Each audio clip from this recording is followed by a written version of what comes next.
আসন্ন জাতীয় সংসদ নির্বাচন ঘিরে হবিগঞ্জে মাঠ জমিয়ে তুলেছে বিএনপি। প্রস্তুতি নিচ্ছে জামায়াত, এনসিপিও।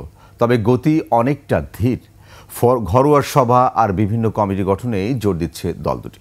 অপরদিকে বিএনপি ইউনিয়ন ওয়ার্ড পর্যায় থেকে সবগুলো কমিটি পুনর্গঠন সহ চালিয়ে যাচ্ছে সভা সমাবেশ। হবিগঞ্জ প্রতিনিধি সৈয়দ এখলাসুর রহমানের খবরের তথ্য ছবিতে desk report. Tylox toilet cleaner, যার অ্যান্টিব্যাকটেরিয়াল এজেন্ট টয়লেটের কোনায় কোনায় পৌঁছে 99% জীবাণু ধ্বংস করে। হবিগঞ্জ জেলার সংসদীয় আসন 4টি। হবিগঞ্জ 1 নবীগঞ্জ বাহুবল আসনে 2011 সালে উপনির্বাচনে বিএনপির কাছে পরাজিত হয় আওয়ামী লীগ।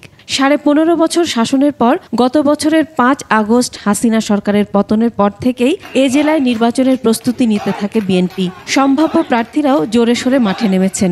এই নির্বাচনের মধ্য দিয়ে যে দলই রাষ্ট্রীয় ক্ষমতায় যাক না কেন, আমার বিশ্বাস গণতন্ত্র পুনরুদ্ধার হবে, বাংলাদেশের জনগণের মনোকামনা আকাঙ্ক্ষা পরিপূর্ণভাবে রূপ পাবে।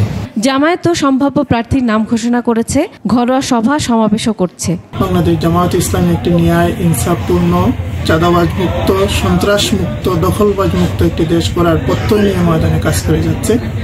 আমরা আলহামদুলিল্লাহ, যদি জনগণ সঠিক তাদের রায় প্রয়োগ করতে পারে, তাহলে আমরা আশাবাদী, বিজয়ের ক্ষেত্রেও আমরা আশাবাদী ইনশাআল্লাহ। তবে এনসিপি দল গোছাতে ব্যস্ত, উপজেলা পর্যায়ে করছে কমিটি। আমরা আমাদের সাংগঠনিক এবং নির্বাচনী কর্মকাণ্ড সেরে নিচ্ছি, জনগণকে আমাদের মেসেজ দিচ্ছি নতুন রাজনৈতিক বন্দোবস্ত এবং রাষ্ট্রের সংস্কারের।